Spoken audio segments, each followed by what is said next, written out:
నమస్కారం ETV news కు స్వాగతం. ఛత్తీస్గఢ్ లో జరిగిన 2 భీకర ఎన్కౌంటర్లలో 26 మంది మావోయిస్టులు మృతి చెందారు. ఓ జవాన్ ప్రాణాలు కోల్పోయారు. బీజాపూర్ జిల్లాలో జరిగిన ఘటనలో 18 మంది చనిపోగా కేంకర్ జిల్లాలో 4 హతమయ్యారు. బీజాపూర్ జిల్లా గంగలూరు ప్రాంతంలో పెద్ద ఎత్తున మావోయిస్టులు ఉన్నారనే సమాచారంపై బీఎస్ఎఫ్ డీఆర్జీ బలగాలు అడవుల్లో కూంబింగ్ చేపట్టాయి. ఈ క్రమంలో ఉదయం 7 గంటల సమయంలో బలగాలకు తారసపడిన నక్సల్స్ వెంటనే కాల్పులకు తెగబడగా వారిపై భద్రతా దళాలు ఎదురు కాల్పులు జరిపాయని అధికారులు తెలిపారు. ఈ కాల్పుల తర్వాత 22 మంది నక్సల్స్ మృతదేహాలు, తుపాకులు, పేలుడు పదార్థాలు స్వాధీనం చేసుకున్నట్టు పేర్కొన్నారు. మావోయిస్టుల కాల్పుల్లో జిల్లా రిజర్వ్ గార్డుకు చెందిన ఒక జవాను మృతి చెందినట్టు అధికారులు తెలిపారు. ప్రస్తుతం ఎదురు కాల్పులు కొనసాగుతున్నాయని, భద్రతా సిబ్బంది వచ్చిన తర్వాతే పూర్తి వివరాలు వెల్లడిస్తామని అధికారులు చెప్పారు. గడ్చిరోలి జిల్లాకు పొరుగున ఉన్న కాంకేర్, నారాయణపూర్ జిల్లాల సరిహద్దుల్లో జరిగిన మరో ఎన్కౌంటర్లో 4 నక్సలైట్లు మృతి చెందారు. అక్కడ ఇంకా కూంబింగ్ కొనసాగుతున్నట్టు అధికారులు తెలిపారు. ఛత్తీస్గఢ్లో జరిగిన ఎన్కౌంటర్లలో భద్రతా దళాలు భారీ విజయం సాధించాయని కేంద్ర హోంమంత్రి అమిత్ షా తెలిపారు. నక్సల్ ముక్త భారత్ అభియాన్ దిశలో పెద్ద విజయం సాధించినట్లు సామాజిక మాధ్యమం ఎక్స్లో అమిత్ షా పోస్ట్ చేశారు. 2026 మార్చి 31 నాటికి దేశం నక్సల్ రహితంగా ఉంటుందని అమిత్ షా విశ్వాసం వ్యక్తం చేశారు. ఎస్సీ వర్గీకరణపై రాజీవ్ రంజన్ మిశ్రా కమిషన్ ఇచ్చిన నివేదికకు ఆంధ్రప్రదేశ్ అసెంబ్లీ ఆమోదం తెలిపింది. ఈ నివేదికను ఇవాళ శాసనసభలో ప్రవేశపెట్టగా ఈ నివేదికపై మాట్లాడిన ఉప ముఖ్యమంత్రి పవన్ కళ్యాణ్, ఎస్సీ వర్గీకరణ ఈ స్థాయి వరకు వచ్చిందంటే ఎంఆర్పీఎస్ వ్యవస్థాపక అధ్యక్షుడు మందకృష్ణ, ముఖ్యమంత్రి చంద్రబాబు కారణమని చెప్పారు. ఎస్సీల ఆత్మగౌరవ పోరాటాన్ని ముందుకు తీసుకెళ్లిన ఘనత చంద్రబాబుకు దక్కుతుందన్నారు. అనంతరం మాట్లాడిన సీఎం చంద్రబాబు ఇచ్చిన మాట నిలబెట్టుకుంటున్నట్టు చెప్పారు. ఎస్సీ వర్గీకరణ కోసం జిల్లాల వారీగా కేటగిరీ విభజన చేయాల్సి ఉంటుందన్నారు. జనగణన తర్వాత మరోసారి జిల్లాల వారీగా కేటగిరీల విభజన చేసేందుకు సిద్ధంగా ఉన్నట్టు చెప్పారు. ఎస్సీ వర్గీకరణ సాకారం కావడంలో తన ప్రయాణం కూడా సుదీర్ఘంగా సాగిందని, మొదట కమిటీ వేసినప్పటి నుంచి సుప్రీంకోర్టు తీర్పు వచ్చే వరకు ఉండడం తన అదృష్టమన్నారు. అటు ఎస్సీ వర్గీకరణకు శాసన మండలి కూడా ఏకగ్రీవ ఆమోదం తెలిపింది. ఆంధ్రప్రదేశ్లో అసెంబ్లీలో వైసీపీ సభ్యులు దొంగల్లా వచ్చి సంతకాలు పెట్టిపోతున్నారని సభాపతి అయ్యన్న పాత్రుడు అసహనం వ్యక్తం చేశారు. రిజిస్టర్లలో సంతకాలు పెట్టి సభకు రాకుండా వెళ్లడం ఎంతవరకు సమంజసమో వారిని ఎన్నుకున్న ప్రజలు ఆలోచించాలని కోరారు. ప్రజలు సభ్యులుగా ఎన్నుకుంటే సభలోకి రావడానికి ముఖం ఎందుకు చాటేస్తున్నారని స్పీకర్ నిలదీశారు. గవర్నర్ ప్రసంగం తర్వాత వేర్వేరు రోజుల్లో వైసీపీ సభ్యులు వై బాలనాగిరెడ్డి, తాటిపర్తి చంద్రశేఖర్, రేగం మత్స్యలింగం, విరూపాక్షి, దాసరి సుధా, అమర్నాథ్ రెడ్డి, విశ్వేశ్వరరాజులు సంతకాలు చేసి వెళ్లినట్టు చెప్పారు. ఓట్లేసిన ప్రజలకు తలవంపులు తేవొద్దని వైసీపీ సభ్యులకు అయ్యన్న పాత్రుడు హితవు పలికారు. మిస్ వరల్డ్ పోటీలు తెలంగాణ పర్యాటక రంగ అభివృద్ధికి తోడ్పడటంతో పాటు ప్రపంచవ్యాప్తంగా పెట్టుబడులను ఆకర్షించేందుకు మంచి అవకాశం కల్పిస్తాయని పర్యాటక శాఖ మంత్రి జూపల్లి కృష్ణారావు అన్నారు. 72వ మిస్ వరల్డ్ పోటీలు హైదరాబాద్లో ప్రారంభం కానున్న నేపథ్యంలో ఏర్పాట్లపై నిర్వహించిన మీడియా సమావేశంలో మంత్రి పాల్గొన్నారు. ఈ కార్యక్రమానికి మిస్ వరల్డ్ క్రిస్టినా పిస్కోవాతో పాటు Miss World Limited CEO Julia Morley హాజరయ్యారు. ఈ సమావేశంలో మాట్లాడిన మంత్రి సంస్కృతి సంప్రదాయాలకు తెలంగాణ నెలవని అన్నారు. నిరుద్యోగ యువతకు ఉపాధి అవకాశాలు, ప్రపంచ స్థాయి పెట్టుబడులు ఆకర్షించేందుకు ఇది మంచి అవకాశమన్నారు. దీని ద్వారా ఆదాయం కూడా పెరుగుతుందని, అందాల పోటీలను మహిళా సాధికారతకు ప్రతీకగా చూడాలన్నారు. రాజకీయ కోణంలో మిస్ వరల్డ్ పోటీలను చూడడం సరికాదని మంత్రి జూపల్లి హితవు పలికారు. తెలంగాణలో కాంగ్రెస్ కు ప్రత్యామ్నాయం బీఆర్ఎస్ తప్ప మరొకటి లేదని ఆ పార్టీ కార్యనిర్వాహక అధ్యక్షుడు కేటీఆర్ అన్నారు. 6 హామీలను తుంగలో తొక్కిన రేవంత్ సర్కార్కు ప్రజలు గుణపాఠం చెప్పడం ఖాయమని జోసిన్ చెప్పారు.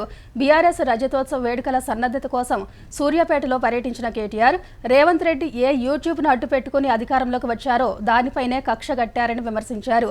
తెలుగు రాజకీయాల్లో బీఆర్ఎస్ కు సుదీర్ఘ చరిత్ర ఉందన్న ఆయన, తమకు పోయింది అధికారమే కానీ ప్రజల అభిమానం కాదని స్పష్టం చేశారు. వరంగల్లో జరిగే పార్టీ ఆవిర్భావ దినోత్సవాన్ని విజయవంతం చేయాలని పిలుపునిచ్చారు. వచ్చే స్థానిక ఉప ఎన్నికల్లో బీఆర్ఎస్ సత్తా చాటాలని కార్యకర్తలకు కేటీఆర్ దిశానిర్దేశం చేశారు.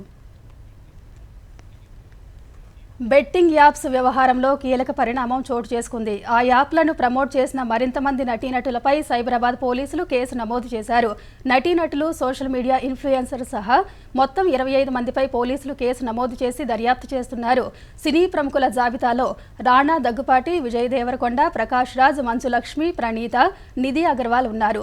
అనన్య నాగళ్ల, సిరి హనుమంతు, శ్రీముఖి, విష్ణుప్రియ, యాంకర్ శ్యామల, టేస్టీ తేజ, రీతు చౌదరి సహా మరికొందరిపై కేసు నమోదైంది. మియాపూర్ వాసి ప్రమోద్ శర్మ ఫిర్యాదు మేరకు పోలీసులు కేసు నమోదు చేశారు. ఇప్పటికే 11 మంది ఇన్ఫ్లుయెన్సర్లకు నోటీసులు జారీ చేసిన పోలీసులు ఈ కేసులో నటి విష్ణుప్రియను విచారించారు. విష్ణుప్రియ సెల్ ఫోన్ స్వాధీనం చేసుకున్నారు. ఆమె బ్యాంకు ఖాతాలు, కాల్ డేటా పరిశీలిస్తున్నారు. విష్ణుప్రియ వాంగ్మూలం నమోదు చేసినట్టు పంజాగుట్ట పోలీసులు తెలిపారు. ఈ వ్యవహారంపై ఈడీ కూడా దృష్టి సారించింది. హవాలా ద్వారా నగదు చెల్లింపు జరిగినట్టు ఈడీ భావిస్తున్నట్టు తెలుస్తోంది. బెట్టింగ్ యాప్స్ ప్రచారం చేసిన వ్యవహారంలో కేసు నమోదైన నేపథ్యంలో సినీ నటుడు విజయ్ దేవరకొండ వివరణ ఇచ్చారు. చట్ట అనుమతి ఉన్న గేమ్స్కే విజయ్ ప్రచారం చేశారని ఆయన టీం చెప్పింది. స్కిల్ బేస్డ్ గేమ్స్కే విజయ్ ప్రకటనలు చేశారన్న ఆయన టీం అనుమతులున్న ప్రాంతాలకే విజయ్ ప్రచారకర్తగా పనిచేశారని పేర్కొంది. అనుమతులు ఉన్న A23 సంస్థకు విజయ్ పనిచేశారని తెలిపింది. రమ్మీ స్కిల్ బేస్డ్ గేమ్ అని సుప్రీంకోర్టు పలుమార్లు చెప్పిందన్న ఆయన బృందం A23 సంస్థతో విజయ్ ఒప్పందం గతేడాదే ముగిసిందని వెల్లడించింది. ఇప్పుడు ఆ సంస్థతో విజయ్కు ఎలాంటి సంబంధం లేదని స్పష్టం చేసింది. మాజీ మంత్రి హరీష్ రావుకు హైకోర్టులో ఊరట లభించింది. పంజాగుట్ట పిఎస్లో నమోదైన ఫోన్ ట్యాపింగ్ కేసును కొట్టివేస్తూ న్యాయమూర్తి ఉత్తర్వులు జారీ చేశారు. రియల్ ఎస్టేట్ వ్యాపారి చక్రధర్ గౌడ్ ఇచ్చిన ఫిర్యాదుపై గతేడాది డిసెంబర్లో పంజాగుట్ట పోలీస్ స్టేషన్లో హరీష్ రావు, మాజీ డీసీపీ రాధాకిషన్ రావులపై పోలీసులు కేసు నమోదు చేశారు. అప్పటి మంత్రి హోదాలో హరీష్ రావు ఇచ్చిన ఆదేశాలతో ఇంటెలిజెన్స్ అధికారులు తన ఫోన్ ట్యాపింగ్ చేసినట్లు చక్రధర్ గౌడ్ ఫిర్యాదులో పేర్కొన్నారు. ఈ ఫిర్యాదుపై హరీష్ రావు, మాజీ డీసీపీ రాధాకిషన్ రావులపై పోలీసులు కేసు నమోదు చేశారు. ఈ కేసును కొట్టేయాలని హరీష్ రావు వేసిన పిటిషన్పై విచారణ జరిపిన హైకోర్టు చక్రధర్ గౌడ్ పిటిషన్ కొట్టేస్తూ తీర్పు వెలువరించింది. జీహెచ్ఎంసీ ఎన్నికల సందర్భంగా 2020లో బీజేపీ అప్పటి తెలంగాణ అధ్యక్షుడైన బండి సంజయ్పై నమోదైన కేసును హైకోర్టు కొట్టేసింది. జీహెచ్ఎంసీ ఎన్నికల ప్రచారంలో భాగంగా సికింద్రాబాద్లో ఏర్పాటు చేసిన కార్యకర్తల సమావేశంలో పాల్గొన్న బండి సంజయ్ మత విద్వేషాలు రెచ్చగొట్టే విధంగా ప్రసంగించారంటూ సికింద్రాబాద్ మార్కెట్ పిఎస్లో కేసు నమోదైంది. ఎన్నికల పరిశీలన అధికారి ఫిర్యాదుపై నమోదు చేసిన కేసుపై ప్రత్యక్ష సాక్షుల వాంగ్మూలం నమోదు చేసిన పోలీసులు నాంపల్లిలోని ప్రజాప్రతినిధుల కోర్టులో అభియోగ పత్రం దాఖలు చేశారు. ఈ కేసును కొట్టేయాలని బండి సంజయ్ వేసిన పిటిషన్పై విచారణ జరిపిన ప్రజా ప్రతినిధుల కోర్టు ఇరువైపులా వాదనలు విని తగిన ఆధారాలు లేవని కేసును కొట్టేసింది. హైదరాబాద్లోని చెరువుల్లో మట్టి డంపింగ్కు అడ్డుకట్ట వేస్తామని హైడ్రా కమిషనర్ రంగనాథ్ స్పష్టం చేశారు. హైడ్రా పోలీస్ స్టేషన్ ఏర్పాటయ్యాక చెరువుల్లో మట్టి నింపిన వారిపై తామే నేరుగా కేసులు పెడతామన్నారు. శేర్లింగంపల్లి చందానగర్లోని గంగారం పెద్ద చెరువును హైడ్రా కమిషనర్ రంగనాథ్ సందర్శించారు. ఎమ్మెల్యే అరికపూడి గాంధీ ఫిర్యాదుతో చెరువులో మట్టి నింపుతున్న ప్రాంతాలను పరిశీలించారు. త్వరలో గంగారం పెద్ద చెరువుకి సంబంధించి అన్ని శాఖల అధికారులతో సమావేశం పెడతామని తెలిపారు. భూమి తమది అని చెబుతున్న వారు అన్ని పత్రాలతో హాజరు కావాలని రంగనాథ్ సూచించారు. సమాన పనికి సమాన వేతనం కల్పించాలనే డిమాండ్తో ఆంధ్రప్రదేశ్లో ఏఎన్ఎంలు మంగళగిరిలోని ఏపీఐఐసీ కార్యాలయం వద్ద ధర్నా నిర్వహించారు. వివిధ జిల్లాల నుంచి వచ్చిన ఏఎన్ఎంలు ఏపీఐఐసీ కార్యాలయం గేట్లు తోసుకుంటూ లోపలికి వచ్చారు. తమ సమస్యలు పరిష్కరించాలని డిమాండ్ చేశారు. 2 శాఖలలో పనిచేస్తూ ఒక జీతం మాత్రమే తీసుకుంటున్నామని ఆవేదన వ్యక్తం చేశారు. సచివాలయాలకు కానీ దగ్గరలోని ప్రాథమిక ఆరోగ్య కేంద్రాలకు కానీ తమను పరిమితం చేయాలని వారు ప్రభుత్వానికి విజ్ఞప్తి చేశారు. 2 శాఖల్లో పనిచేయడం వల్ల రోజు 16 గంటలు విధులలో ఉండాల్సిన పరిస్థితి నెలకొందన్నారు. ఈ కారణంగా అనేక ఆరోగ్య సమస్యలు వస్తున్నాయని వారు పేర్కొన్నారు. మెగాస్టార్ చిరంజీవి అంతర్జాతీయ వేదికపై మరో గౌరవాన్ని అందుకున్నారు. చిరంజీవిని యూకే పార్లమెంట్లో హౌస్ ఆఫ్ కామన్స్ జీవిత సాఫల్య పురస్కారంతో సత్కరించింది. 4.5 దశాబ్దాలుగా సినిమాల ద్వారా కళారంగానికి, సమాజానికి చేస్తున్న సేవలకు ఈ అవార్డును అందజేసింది. అక్కడి అధికార లేబర్ పార్టీ ఎంపీ నవేంద్రు మిశ్రా ఆధ్వర్యంలో జరిగిన వేడుకలో పార్లమెంట్ సభ్యులు సోజన్ జోసెఫ్ బాబా బ్లాక్ మ్యాన్ చిరంజీవికి అభినందనలు తెలిపారు. యూకే పార్లమెంట్లో జీవిత సాఫల్య పురస్కారాన్ని అందుకున్న చిరంజీవికి ఆయన సోదరుడు ఏపీ ముఖ్యమంత్రి పవన్ కళ్యాణ్ అభినందనలు తెలిపారు. ఈ పురస్కారం చిరంజీవి కీర్తిని మరింత పెంచిందన్న పవన్ ఆయనకు తమ్ముడిగా పుట్టినందుకు గర్వంగా ఉందంటూ సామాజిక మాధ్యమం ఎక్స్లో పోస్ట్ పెట్టారు. ప్రతిభ ఉంటే ఎవరైనా ఏ రంగంలోనైనా రాణిస్తారనడానికి చిరంజీవి ఉదాహరణగా నిలిచారని పవన్ అన్నారు.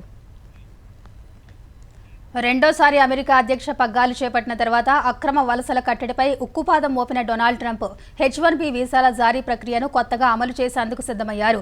వీసా దరఖాస్తులను పరిశీలించే ఫారిన్ లేబర్ యాక్సెస్ గేట్వే ఇవాళ్టి నుంచి పాత రికార్డులు దరఖాస్తులను తొలగించనుంది. ఇందుకు H-1B వీసా ప్రోగ్రాంలో మార్పులు చేపట్టారు. తాజా ఆదేశాల ప్రకారం 5 ఏళ్ల కంటే పాత రికార్డులను సిస్టమ్ నుంచి తొలగించనున్నారు.